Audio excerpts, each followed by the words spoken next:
We had the idea kind of early on that we wanted Camelot to feel like, civilization at its worst, that they had just had no respect for Mother Nature anymore, and that in their chase for modernity, and had just forgotten this pagan world, and the pagan world was exiting, and Camelot is very gray without green, and ultimately his journey ends in a very lush forest, and the chapel in which the Green Knight is standing is, fully overgrown with vines, and pitting those two against each other felt very important to us, and it was a nice kind of undercurrent of ecology, I guess, throughout the film. To me, it straddles the line between naturalism and expressionism, and which is where I kind of want to be. I don't want to be too, at least in this film. I think there's other ways, you can be more naturalistic in other films, but in this film, I didn't want to be so authorial that it felt our hand was always, you were always aware of our hand. But the other side of that is that, it felt like we had to go there sometimes. We had to go to strange places, and we had to push it.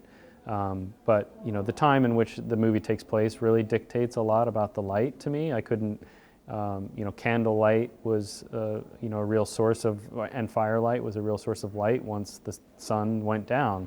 So I tried to be true to that at nighttime, but I'd bring in things to augment the firelight and candlelight, and then as far as the daytime's concerned, just augment what I thought the day might be doing, but occasionally go much bigger with it. There's a big spotlight almost. It makes it look like a boxing match when he and the Green Knight are sort of squaring off, and that was an early conversation that David and I had to really make it feel like a classic duel that they were going to have, and how can we make it feel that way without making it look false. So it was, kind of got built into the design of the set, as we talked about where this light might be and where would the light be coming from. There's kind of all these little pockets, and they all are different, and you can approach them different aesthetically, but they all kind of speak to each other in a way. So we would try to find one, and maybe we have a good idea of what one might look like, and then maybe we'd say, oh, well, that scene's very similar to this other scene in some respect, but how do we make them have a conversation with one another without looking exactly alike? So I would kind of put things, in opposition to one another, a totally different color, a different way we were framing it. And the way David and I work often is just kind of exploring even during the day. We don't exactly have a clear plan when we start. We have a shot list that we did in pre-production, but we don't stick to it over the course of the day. We really try to find it. So in that way, it's great. We're free to explore. We're free to try things and to retry them. We reshot a number of things in this film. There's a series of scenes at the Lord and Lady's house with Joel Edgerton and Alicia Vikander's second character, and that sequence of scenes is comedic, and sometimes we would play the comedy a bit too far, and the scenes just weren't kind of landing in the movie in the way that we would hoped.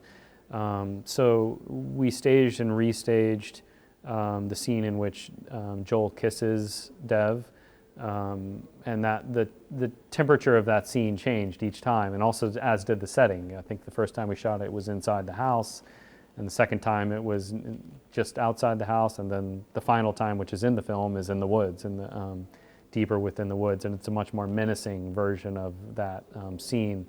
But that's I think that's something that filmmakers sometimes aren't willing to admit, that you're making it up as you go often. You can't possibly know every bit of tone how each tone is going to work together, and you want to try things, and sometimes these things don't work, and it's a gift to work with a writer-director who knows when he's happy with something, and it's also nice to have the schedule and money that can accommodate these flexes in time, and as well as an ability to go back and reshoot things at a later date. Those scenes with the witches are some of my favorite material in the movie, and those were completely storyboarded by David, and really the only scene we storyboarded. Because he had a really specific way he wanted to shoot those, to cut into the king's speeches and to have them be in conversation with one another. There's a number of shots where she's looking right to left and he's looking left to right, and it looks like they're talking together, even though he's giving a speech and she's doing a spell. But I felt to me, the paganism that was going on there, and this dark magic that she was up to. I wanted to make it, if it was completely illuminated, I feel like you wouldn't be as excited or curious about it. And I think that was such a fun set to work in. It was a practical location. It was a kind of an old barn, and it had these triangular lights that I put, or triangular windows that were already there, and I just kind of made those glow a little bit, and then just put one light on their faces wherever they were, or something above them, but just to make it feel kind of eerie and spooky. And I like that it kind of unfolds over the course of the scene. I think there's a thread in David's movies in general that that often deal with time and the passing of time, and I thought that was a really interesting way to show the passage of time so quickly, and the future that might be should he not get out of this situation. And it kind of comes back later in the film too, when he's imagining the future that could be if he made a different decision before the Green Knight, which again I think is really interesting, fluidity of time. And I think as a film viewer, it's interesting where you're playing a little bit of catch up, understanding what's happening, and now time, we're no longer just on a linear journey. Now we're passing 10, 20 years very quickly, and I think that stuff's really rewarding to kind of play with the way the form works instead of it being strictly told A to B and told the exact same way the entire way through the film. The 360-degree revolution I was testing already in pre-production. I knew that it was coming up. What speed did we like? What was the right apparatus to do it? How could we do it? How could we hide? Where would we hide? All these things. And that scene's great because it's a scene that once you've got a take that works, it's done. You don't have to wait to the editing to understand it's good or that it works. And it's just very simply done. It was just a remote head where we're panning.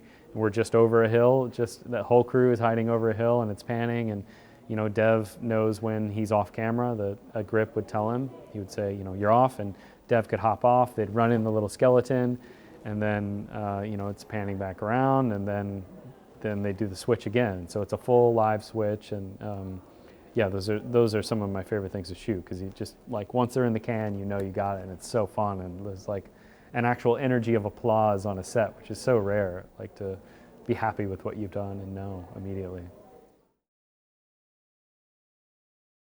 Much of the film was shot pretty wide, and that is a definite moment in the film that's handheld. There's very few that are, and it just felt like it needed some energy of something more tactile, and that being so stately like we were throughout most of the film might not help an action sequence.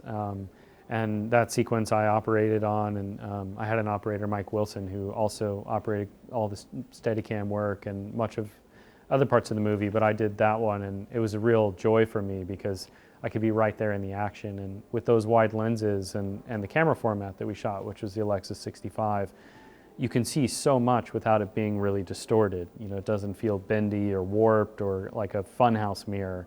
It still feels rendered nicely. And I ended up, having, a matte box. I have the camera on my shoulder, and I have a matte box in front of the camera, and I just had my hand just in front of the matte box because they were fighting each other, and I didn't want them to hit the matte box. But I could also push them a little bit if I wanted.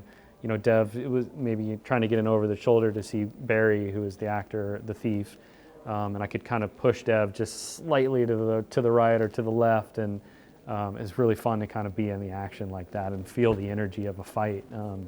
I really, really, really enjoyed that.